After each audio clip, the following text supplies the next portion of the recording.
Hope you're all having an amazing day. I've got a really special guest here, video extraordinaire, runner extraordinaire, just great human being. We've got Zoon Nguyen.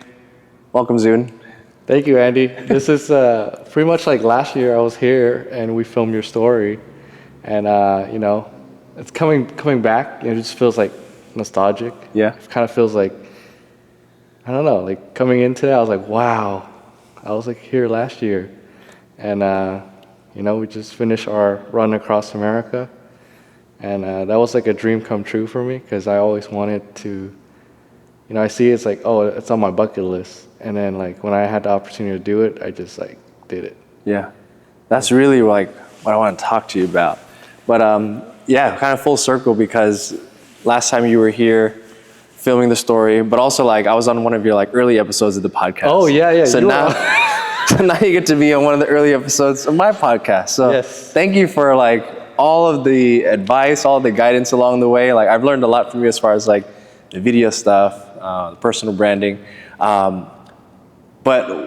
you're here first because like we did a tattoo course today. Yeah. You were helping me get everything set up. You were showing me a lot of like cool editing stuff. But you recently just finished a run across America, like literally from West Coast to East Coast. Yeah. Like you said that was always a dream of yours. Yeah. How did that start? When did that come to be? Like why? In 2017, I started a brand called New Legacy. It's the hat right here. And then I'm like, oh my God, everyone's starting a brand, and like, how do I stand out different? Because a lot of people that have brands, they just hide behind it. They hide behind their like brand or their athletes or like their cool people that they put out. But I think like the brand like matters more, or like the value is higher if like the owner behind it, it's actually doing something cool. Yeah. And, I made it like the mission for like my current media companies is to tell like entrepreneur stories and show like the rise and the fall and like, the get up and, the perseverance through hard times, to chase after greatness. So that's like the media brand I'm building too. Yeah. And New Legacy, it's like to me, it's like a brand that a lot of people can relate to. It's the spirit of the entrepreneur or the spirit of those who are chasing after greatness or, trying to be somebody in this life. Yeah, so it was cool to see. When did you start New Legacy? 2017, and, it's like up and down, up and down. Yeah. Like I started, it did really good. We were taking off. And I had to go on a deployment because I was in the military reserve. Yeah. So I was like, I signed up for the military. They send me orders to go on deployment. I can't say no. A lot of people for that deployment, a lot of people gave a lot of excuses because we're like reservists. It's not often we get like our whole unit called up to go do something. But yeah, I put my business aside and just went on. And then after I got back, I still try to I want to do New Legacy and one day run across America. And I want to give more representation to Asian American because there's not much in America. There's not a lot of male role model in America. I did say it too on CBS News. They interviewed me on the last day. Yeah. But yeah, I was I want to do that and show that hey, we got a lot of Asian American males doing cool things too. Yeah. Yeah. Well, actually, just us, but yeah. a lot of cool Asian Americans out there doing stuff. Yeah. But running across America is something that I've entertained the idea of. Yeah. And it was back in 2020, I took my fitness seriously. I was really starting to do more strength training, do more running. Yeah. 2021, I did 550Ks and I was starting to look up 100-mile races. I learned that there were people running 200-300 miles, multi-day events. And then I found out there's this world of people who are, not a world, there's a group, a handful of people that have ran, walked, or cycled across America. To go by foot across America is crazy. And I entertained that idea. I looked it up and it seems so, the logistics of it. Oh yes, it's horrendous. Yeah. it seems so. What was that like for you was it just by yourself? You had a bus with you. You had your cousin with you. What's the logistics of where did you start? Where did you end? What's that whole experience like getting from start to end? I mean, how do you say it? Like, for that run, I was like, I want to pick something cool that's a milestone, that's a big thing that I could like chip away every day, right? And then it all hit at the last week of February. Like, I made enough money to try to pull off something like this. And like literally like the last week of February, like I talked to my cousin and I talked to the people that wrap RV. Like usually it takes forever to wrap an RV. They like sponsor part of it and they put it together in like I think less than 10 days or whatever. Mm-hmm. And I was like, oh, you know what? There's no going back. I gotta do it. So I really didn't even see the RV until the day we start. Yeah. Like I saw it at 1 a.m. and we had to run at like 7 a.m. Yeah. I was like, oh my God. And then like, literally like I ended February pretty good and like, it was just like, I didn't even have time to process February, but I was like, this is the only time I can do it. Weather is good right now, like, because when you do a run like this across America, you got to think about like, you're going through all types of weather. So like March is like the best time to do it, and I'm not even a runner. I didn't even train. You didn't do any training. Yeah, like, you can watch, like go back on my Instagram, you can see like I was like just being well fed and travel a lot, did a lot of content and stuff. But I was like, I'm all heart, like I'll get fit as I go. And I did, I lost like 30 pounds, I was getting chubby again right now, but I was super slim. I was like, the wind can blow and I was like, can go with it. Yeah. But yeah, the whole thing was like a logistical nightmare. How long was it from start to finish? It took me 5 months. 5 months. Yeah, but halfway through, like in the beginning, I was averaging like 17 miles a day. So I started like first day, I think 15 miles. Next day is like 13 or something. But in the beginning, I'm trying to like get to that 20 miles per day. And then at the back end, I did the back end like with half the time. Because if I don't do it in that time frame, we'll run out of money. We'll be stuck. Yeah. It's really expensive. So you start to like up your mileage as you went along like, to meet the deadline. Yeah. I was like, I'm running out of money like this. So like, we had to ration food, ration gas. At the same time, like, one of the business Stripe account that I partner with for an event, like they held like 40,000 of my money that was supposed to cover all that time period. Right. So that sucked, right? And then we had to replace a lot of parts on the RV while we're going through. But yeah, it's just like, like if I had that budget, I would have a crew with me. But since I didn't have a budget, I didn't have a crew with me. I just have my cousin. Luckily, like he's a real one. He like covers me. Like appreciate you, Jay. He has a secret identity. Yeah. It also starts with a J. I don't want to slip out. You know? But I appreciate my cousin for sticking through the whole thing. A lot of people show up in the beginning. Shout out to Coach Paul for running through California with me. But after California, it was like a big struggle. But yeah, my cousin stuck through the whole thing, like day and night, regardless. He would drive me or so. But we have one big RV and one safety vehicle. My dad's foreigner. The RV, the cool thing is it has my face on it. Mm-hmm. Like that trip, I just sponsored myself. I was like, this is my dream. I'm gonna freaking do it. Because I did reach out to like a couple brand and sponsors, but they weren't like serious because I'm not an athlete. Right. I did run into. You didn't have a track record of what you've done before. Track record, Yeah. Like I did run into a couple people that were like running across America, and one of them told me like they're a sponsor. I was like, oh, what's your budget? He's like, oh, I got $150K to do this. I was like, oh shit, I got $0 to do this. Yeah. But I'm gonna do it anyway. But yeah, coming out of LA was like crazy. I lost a pair of shoes like the first week because there's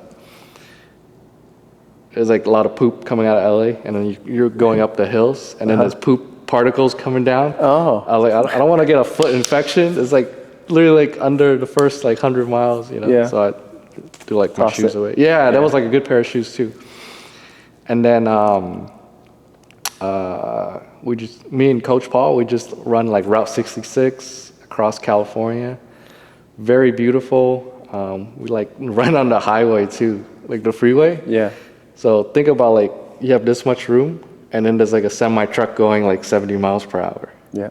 Like, you know, it's kind of wild. But every time we got pulled over, the cops like support us. So Yeah. it's kind of cool. How many times did you get pulled over? It was like almost every day. Every day? Almost every day. For 5 months? Yeah. But because that's an anomaly. It's strange to see two people or one person. Yeah. I mean, I had running. like a little glowy stick or whatever, but you know. But Were they like pulling you over just to see what you were doing? hey, what's up? Make sure you weren't insane? Yeah. But I'm actually insane. You're actually insane, yeah. You let them know, what you're doing, it's insane. Do you know how many people have actually done that? Is there anything that you're aware of? Like how many people have done that? I think like less than 300 people. Less than 300. Every year, like 5 to 10 people do it. Yeah. People try it, they don't make it. But a couple people I think my other friend who did it, he said Joe Rogan or like did it on a podcast or something. They said like people give up at the 400-mile mark. Yeah. I did felt that 400-mile mark. That was Where's 400 miles? That was like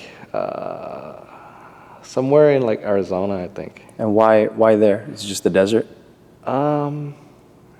Like it's just like that 400-mile mark where it's like it's enough to like come back.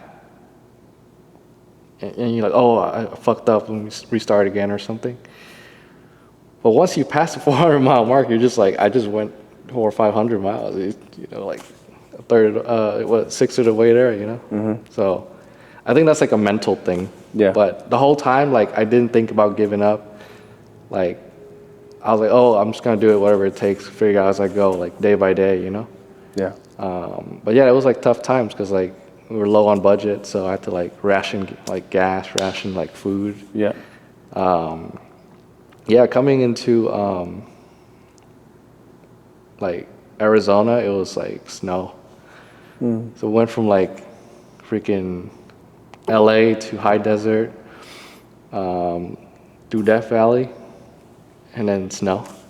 Just all changing terrain. Yeah. I was like, I felt like I ran through like 4 countries, you know? But it's just America. That's how big America is. Right.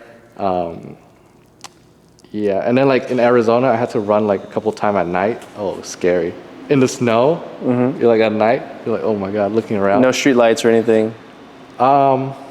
There's like, you get street light and then like nothing. Street light and then like nothing. Yeah. So like a lot of the US is just like east and west coast where all like the population lives. And in the middle, it's like a lot of just like strange roads, lonely roads, ghost towns. Ghost towns very scary. Like no one lives there? Yeah. And you know, like we didn't have much of a gas budget, so my cousin couldn't follow me the whole time. So every 5-10 miles, he'll check up on me. Yeah, he was making music in his car. Like it was good. Like he made a song called "Acoustic Levitation." It's on like Instagram. It's pretty good.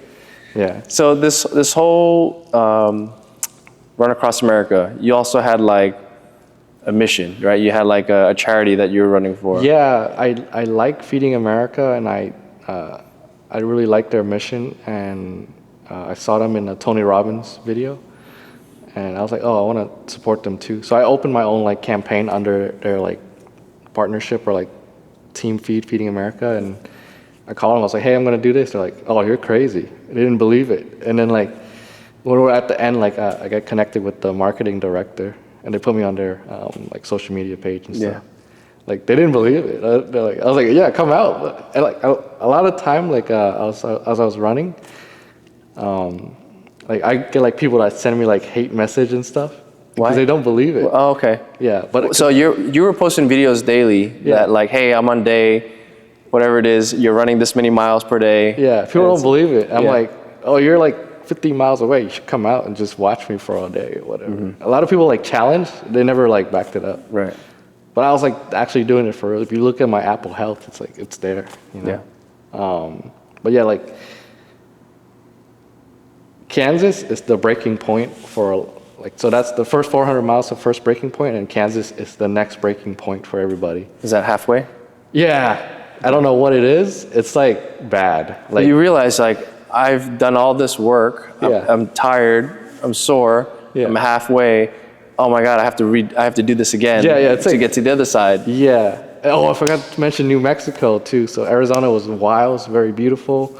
New Mexico is very beautiful too, but New Mexico has a lot of stray dogs. I would get chased by dogs every day. Yeah. I have like the confetti, the party popper, like at the dollar store. Yeah. Because I didn't want to carry a gun with me. Yeah. I didn't want to kill anything on this charity trip. Yeah. You know, but it saved me. Like the big dog come, I would pop. Yeah. And that was enough to scare him off. That was not scary. It was a lot of wild animals. Yeah. And then Kansas was like misery. I don't know. First day we got to Kansas, I think we got a tornado warning. And it was wild. I've never been in, like, I don't know what it is. Like, Kansas, you get thunder, lightning, rain, tornado, like, warning. It was, like, close to us or something. Like, we weren't, like, directly next to it. Yeah. But it's like, you get that in the same day, like, in one day. But, like, all the time, randomly. And, yeah, as I was running out, like, I got chased by a storm. It was wild. Like, I'm so scared of lightning storm or thunderstorm. Because, like, it's like, I don't know what it is. Like, you're running, it's like getting kind of dark, and then it's just like, You can see it. you can see it. You can and feel like, it too. "Oh." And my cousin's Yeah. in the car. He's happy. He's like playing music and stuff. Yeah. You know. But yeah, like I'm like, whoa. You know. But I didn't want to cheat. I didn't want to cut any miles. I just did the whole thing. Right. So I want to go into two things. One is like how you start and stop the mileage, and then also like going a little bit deeper into like the headspace of someone doing this event. So the first one is like when you're running, right? Let's say like you ran 40 miles or 30 miles this day. When you decide, okay, here's where I'm going to stop, Yeah. right? Like, what's that like? Are you waiting for the bus to come pick you up? You sleep in the bus, you come back to that stop. What's that like? So that people can be like, well, you also had a van. So did you like drive a couple miles to like reach the next stop? What's that like for you to like really make sure you did your part to run across America? Like, so we only had 2 people. We're supposed to have another, third person videographer or so, but no budget. Didn't happen. We just film ourselves, right? So what we would do is like, we'll put the RV 7 days out, like 1 week. You get a good deal for the RV park. Plus it's like, 7 days out. Then midweek I would run halfway through. And then at the end of the week I would hit the RV park, if that makes sense. But I would just drop a pin wherever I stopped that day, and we just pick up the next day. So you get dropped off at that spot, Yeah, then same spot. then continue your run. Yeah. But the cool thing about the RV gets hooked up for 7 days. We don't have to. Every time we move the RV, it's like a big hassle. Yeah. And it's like $200-something in gas. Wow. Every And you're time. sleeping in the RV. Yeah. So you're getting that car ride back to the RV. Yeah. That's where you sleep. Come back to your checkoff point, and that's 7 days until you like reach that. Yeah. Until you reach the RV again. Yeah. Some weeks I would take like that moving day off. The last couple of weeks I didn't. I just pushed through. Yeah. Because I didn't want to. Because I set like a date for people to come out, and I didn't want to miss it. A lot of people ask me for the final date. I'm like, I don't know. I can give it to you like the last couple of days. Yeah. You gotta wait till you get a little closer. Yeah. to it. I'm like, this is man on foot. This is not like, like airplane driving, or not airplane. car. Yeah. Yeah. Like, hey, when like 2 months out, I'm like, oh, what's the day you're gonna finish? I'm like, I don't know. Yeah. I might be in jail for a long time. I don't know. It just feels like I'm in jail. Yeah. So now let's talk about like the actual running. Yeah. I don't run or work out with music. I like just being in my headspace. Yeah. I like just being able to process my thoughts. You're out there for how many hours on average? How many hours are you starting with, and then how many do you finish with? You running with music? Are you just kind of in your head? What are you processing? Because like when I run, it's very cathartic, right? I get to like sort through all of my thoughts. Some feelings come up. I find I have the most moments of clarity when I'm running, and again, the longest I've ran is maybe 35 miles in like one day, and that's a big deal. No, that's a big deal, yeah. But you're doing this for 5 months at a time. So what's your headspace like going into like these runs? I got bored of all the music, so I started listening to Audible book, and then after that, I'm bored of all the books. Then I just kind of like, I don't know, just kind of like zone out. Yeah. But it got me like, give me a lot of time to like reflect on my life, reflect on like all the, you know, situation I've been in, all the trauma. I guess I'm good now. I don't feel like I have any trauma. I'm good. Like, you know what I'm talking about? It's such a long time. And then like, you know, yeah, I mean, it's just like, it's not often that somebody get this much time off, you know, Right. and to like really like think. And yeah, I mean, I feel like, I don't know, I feel like unstoppable, like nothing can stop me, you know? I feel like everyone just has it in them, because I'm not even a runner. If I could do it, like anybody can do it. Yeah. But it's just the willpower. Yeah. You know, if you point a gun at somebody, they'll run 20 miles, you know, You have in to. one day. Like, Yeah. most people train forever to run a marathon. Yeah. You know? This is self-propelled. You did this yourself. Yeah, I just wanted Yeah. to prove to myself, I want to prove to the world, and Yeah. you know, like that you have more in the tank, whether it's you or like anybody, you know. Yeah. And I'm not even a runner. If you look back like a couple months before, I was pretty buff, like, you know. I'm trying to get back there. Yeah. You will. It takes time. Yeah. You'll get there. So this is a topic that I like to touch on with, you know, clients, and it's very normal for us to like kind of open up these things about trauma or like reworking through our headspaces, because like getting tattooed for multiple days at a time is kind of similar on par to like running for long hours, right? Like running for 9 hours is a different type of pain, but it's similar to getting tattooed for 9 hours and going through that type of pain. And you get to like understand and learn about yourself as you're going through that. And you mentioned like, it was interesting that, you know, if you had trauma, like now that it's fixed. So like, how does that happen? And like for some people like that I speak to, or is kind of in the world that revolves around mental health, you have these traumas, these things that you're trying to work through. Perhaps you feel stuck. The solution isn't necessarily run across America and it's going to get fixed. But if you were to kind of take your experiences about what you just mentioned and you were to try to like compress that as advice for somebody who's like, hey, I've been through some shit. I kind of feel stuck. I don't know how to process through it. Perhaps I want to get fixed, or I want to learn about myself through that process. What kind of tools or advice did you actually learn that is something that you could like pass on to somebody through that experience you had? I mean, at the end of it, like you gotta like look at life as a different angle, because like, I don't know, like if you just do a traditional life, it's a movie that's already played. You know what I'm talking about? You can see the ending. But then like, if you're like, damn, you know, like this life, you could really make it like whatever you want, you know? And as long as you willing to put the work behind it, you can do anything. Yeah. I just feel like anything's possible, and I feel like, you know, like if people won't get it, they don't have to get it, you know? They don't, like, I wasn't like seeking any like validation from anyone else beside like myself, proving to myself that like I could conquer this, like, I don't know, I believe it's in my prophecy or something, that like God or somebody put it in where I have to go through that. And, you know, it's just to test me. And then there's a couple moments where it's like, I don't know if people are religious or not, but there's a couple moments I like pray and like crazy things happen. Like what? There was one time I almost died, like I almost passed out. And then out of nowhere, like a freaking cloud came. Like blank sky, one cloud, like right above me. I was like, oh, what the heck? And then I called my cousin, he got me out of there. I was like very dehydrated.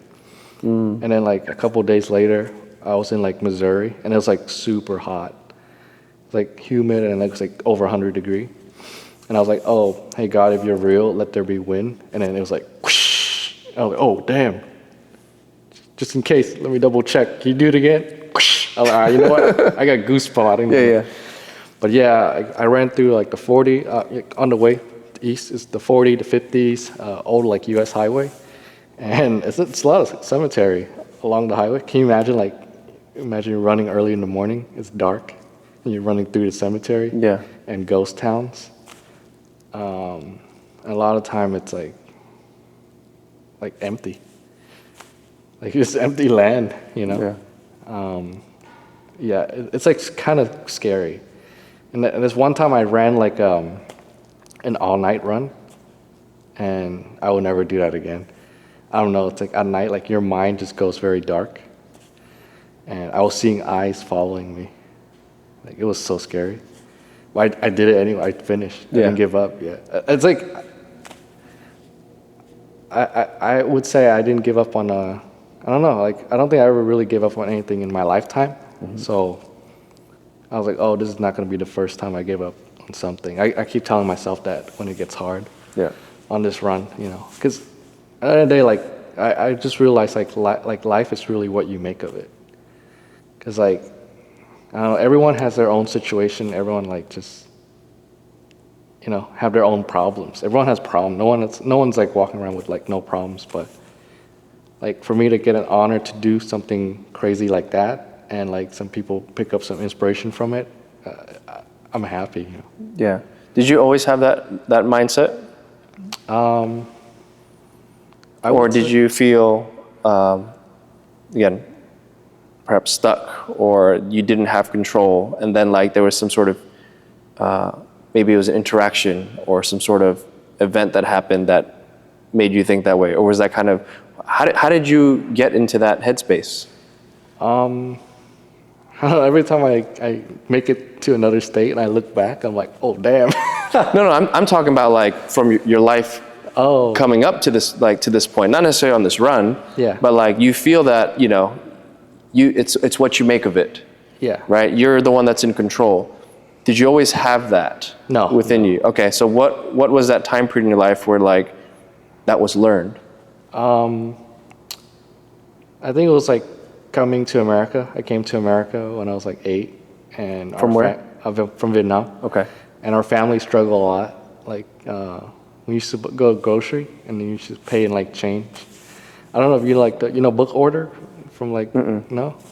We used to like in elementary school, like every time we have a book order, I would pay. Oh, book order. Yeah, I would pay like in change. It was like so embarrassing, but I just feel like how do you say it?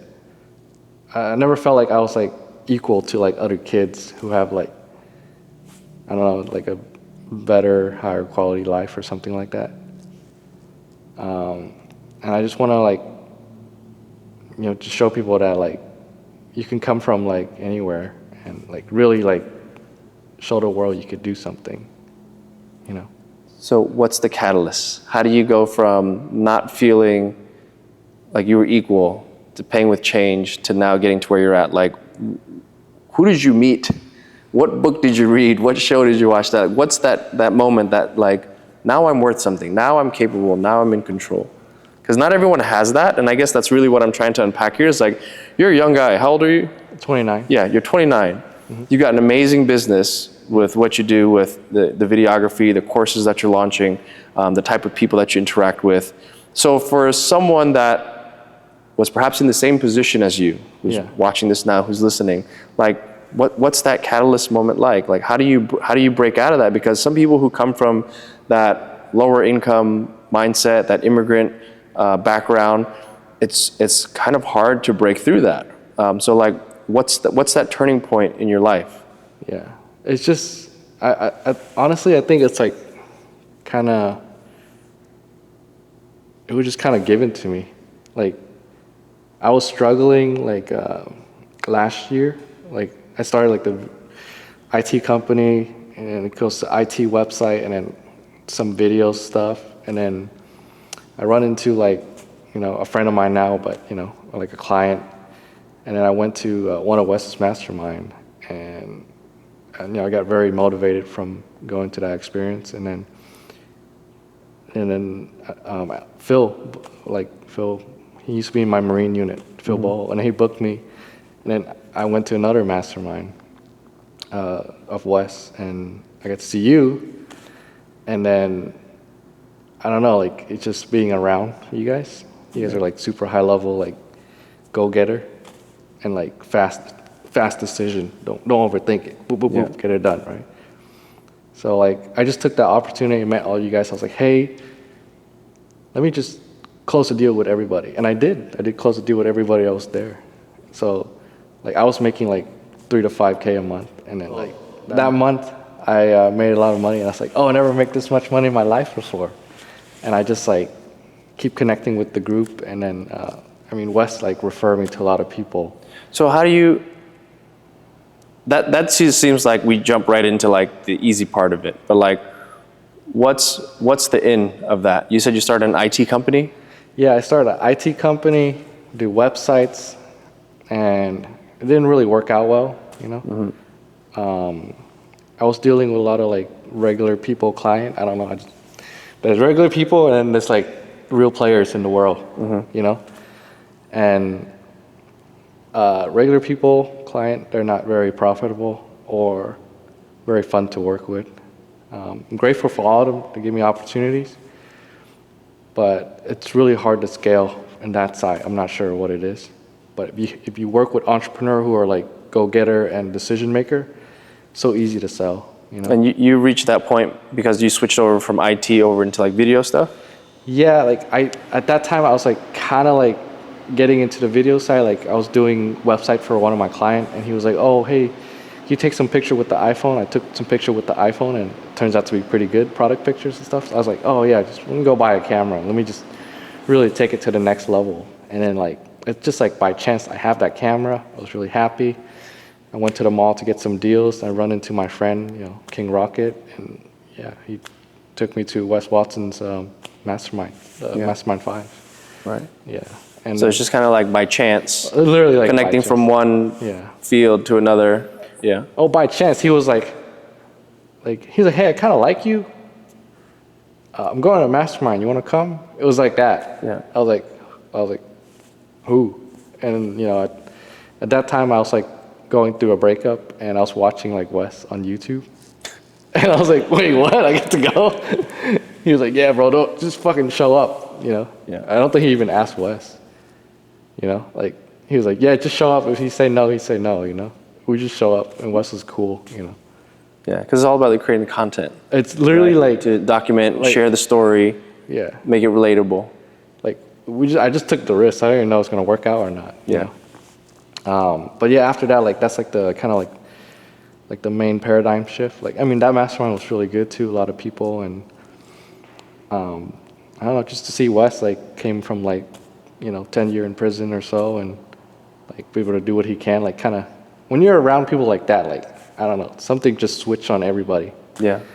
That's the power of proximity. Yeah. Yeah. It just switched, and I just went on a rampage from there and just made like decent amount of money. Yeah. I helped a lot of people worked for me, stuff like that. And then I had like a mastermind with Ace in February.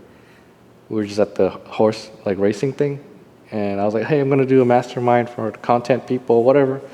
He's like, oh, just running with my stuff. I was like, all right, cool, And I did like a 6-figure mastermind. Usually it take like coaches like 5-10 years to get like a 6-figure mastermind. So when you say mastermind, it's like this is you getting together a group of people and you're teaching them what you've learned over time to be able to essentially do the same thing. Yeah, I just taught them like, we have a Halo course, like the video course, and then Ace taught them on like the big business monthly recurring stuff because, he does like big numbers, monthly recurring. I think it was like kind of like I was in the right time and place because, like Ace has a much bigger business. Those guys were, my clients, but then I already knew them before, and then they wanted to go to the mastermind to meet Ace. So like we got the Lambo yacht and all that crazy stuff. So I was like, just happened to be at the right place at the right time, selling those super high ticket for the mastermind. Yeah. So now with New Legacy, like what is the primary focus of what you guys are doing? Mm-hmm. And then what's the next couple steps like? How do you envision the next part of it unfolding? From my point of view, it's like, when I was like, let's say when I was in Kansas, like that's like the turning point too. Like I was thinking like the brand a lot. I was like, oh, this brand New Legacy is gonna be like, it's gonna mean something to someone someday, right? Because like if you look at the brand history, the owner did it because he believed in himself. Like New Legacy, kind of like kind of relates to anyone that's like, going after greatness. And yeah, I mean, that's how I see the brand like going. But back to like the journey, like Kansas to New York was like hell. It was like the hardest thing I've ever done. Because I guess like once I hit Kansas in the middle, my body stopped like recovering correctly, Because before that, like I would get beat one day or the day, and then the next day I would feel fresh. And then the hardest part was like when you don't feel fresh anymore, if that makes sense. You just got to keep going anyway, though. I just kept going, yeah. And I was like, man, it was like, yeah, like that part was like probably the hardest part. Because like in the beginning, it's like, or the first half is like, oh, amazing. It's like, I get to do this, so grateful. And then like, in the second half is like blood, sweat, and tear. Like that's real. Yeah. But yeah, we got to Central Park. Luke, a friend of mine, came out. He ran the last week with me. Last day I did like 58 miles, so I could make it to the little group event I put together. And we got some people coming out from the West Coast, some people coming out from like Canada. It was pretty cool. And then shout out to David. He set up like the dinner and everything. And then Luke got CBS 2 to come out and interview me real quick. But yeah, I mean that was like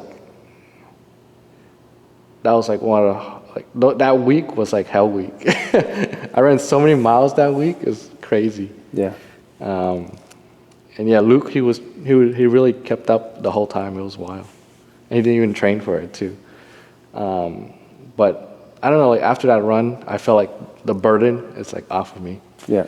We donated like over like 200,000 meals with Feeding America. Yeah. My goal was 1 million, but like I wish certain things would have fallen in place a little bit better. But at the end of the day, it's like I still did it. You still made impact. Yeah.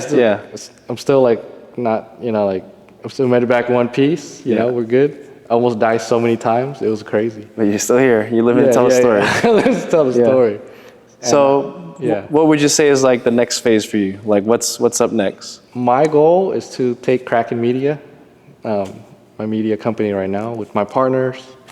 I want to sell it for like 100 million. And then, it's the brand to like highlight and show the stories of entrepreneurs.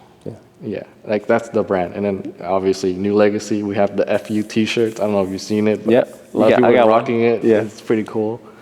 I had to take it down, the website. I had to take it down because like it was like we're doing the run across America. It was for a lot of the charity conflicting stuff. with it. Yeah, I didn't want to like them look up like me for like 2 seconds. Like, oh wow, he sells a bunch of shirts that says FU on it. You know?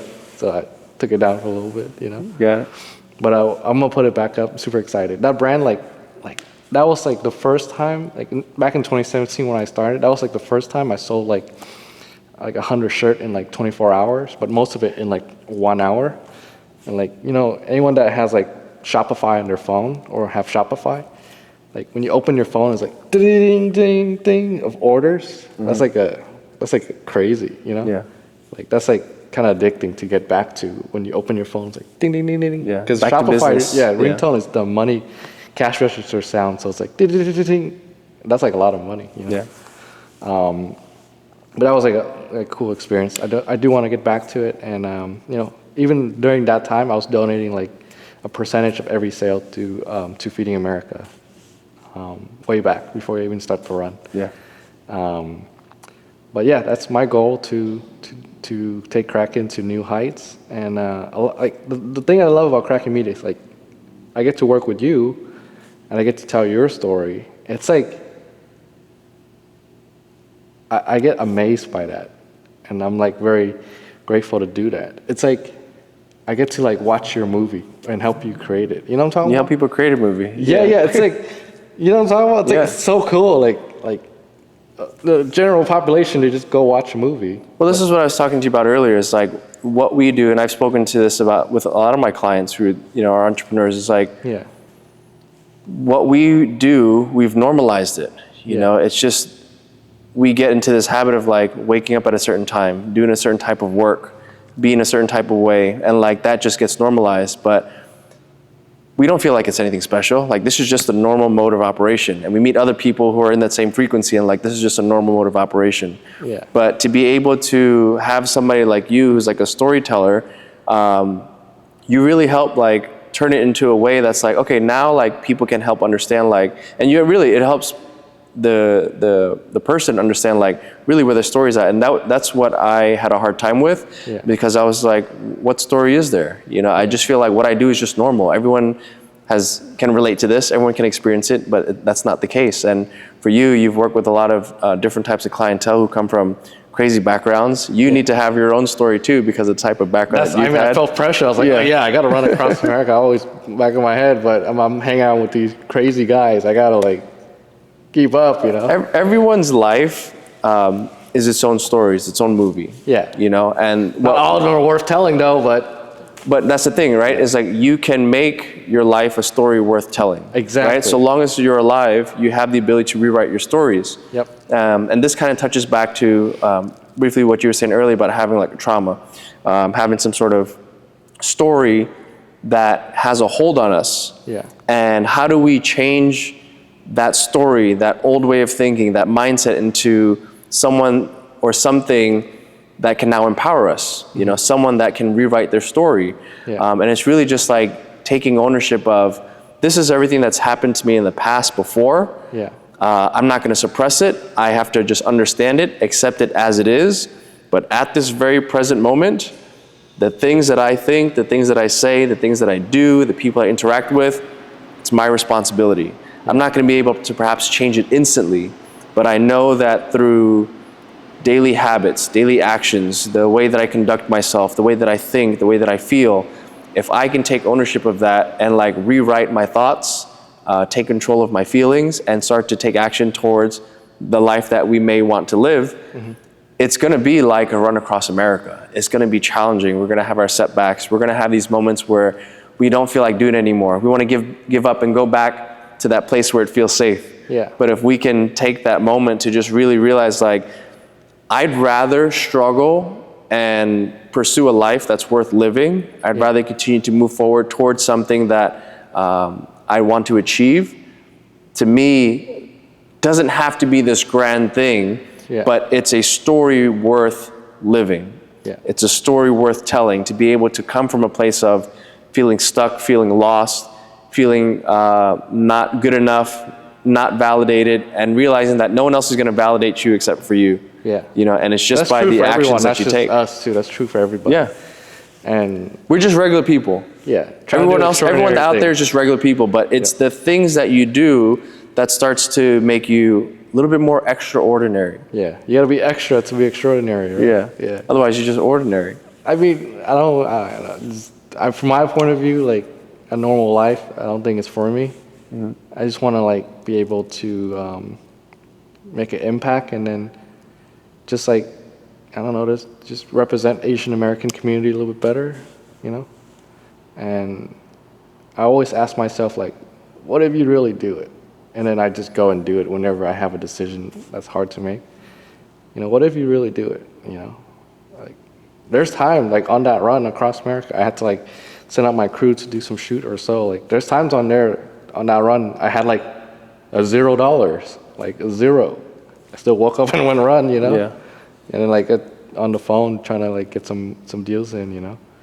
But like, if I didn't give up at the highest level, like at that point, you know, I feel like normal life is like too easy. I don't know. You like the challenge. I like a challenge. I like a little challenge too. Right? And challenge comes in all different forms, but we have to find our version of hard. You know, everyone has their own I believe everyone has their own like prophecy that's already written by God or someone higher power being, but it's up to you if you have the courage to like really fulfill that prophecy, you know. So like, I think everyone has like a prophecy already. And I'm just not afraid to like do mine, you know. If I lose, I don't care, you know. But you tried. Well, like, give it everything. Good go, you know. That's right. That's the mentality we have to have. I mean, like, I don't know. I'm just so much more happy in this state that I'm at. It's just like, I just don't feel like there's any limits. I'm not scared of anything. Yeah. You know, I'm just like happy that I get to work with you, and other bigger entrepreneurs and things like that. And it's just like I don't know. It feels like I'm just hanging out with a lot of my friends. Yeah. There's no like I'm just doing their story. I just feel like there's no work. I like it. Yeah. No, that's how I feel with tattooing. Like I'm just drawing on people every day. Yeah. But like we get to make that positive impact, and no matter what your line of work is, there's always the ability to have impact. Yeah. Yeah. So on that run, I got to see a lot of like there's a lot of negative stigma about people in the countryside or like away from the city or so, but so far I only met like amazing people. They gave me like Longhorn steak, they gave me Gatorade, water along the way. They like check on me and stuff. Like I would tell them like, yeah, I'm just 20 miles a day, whatever. Say, oh, I'm gonna check on you tomorrow, and then like next day they just drive like 20 miles more or like 30 miles more. Like, hey, what's up? It's like kind of cool. I was like, oh wow, these people out here in the countryside like actually care about like people, not like the city side. Right. But yeah, I got to experience that. Like they're very, very, because out there it's like a house is like a mile away from each other, so they care for each other a little bit more. Yeah. Out there, and I did felt some of that love, so I was pretty happy. It was like a lot. It was like a lot of experience packed together under a lot of stress and under a lot of ground beef and rice too. Yeah. Yeah. I know you're going to continue to like unpack this experience for the rest of your life. Like some things you're going to take away immediately, Yeah. and then some things you're just going to continue to marinate on, and it's just going to I feel more and like- more is going to unpack. I feel like my brain is still in like on the run. It's still catching up. It's been like a month-ish or a little bit more. Yeah. That's all right, man. That's okay. Yeah, but it was like certain. I don't know, like for some people, or even situation that people have been in. It's like sometimes like your mind is not where your feet is at. Maybe it's like still back there, like unpacking and comprehending or so. But for me, I'm just trying to catch up, like and as long as I keep moving, everything's good. Yeah. Yeah. Awesome. I'm glad to have you here. Thank you for working with me. Yeah. Thank you for all that you've done. Yeah. And I look forward to sharing this podcast and seeing more of the work that you do.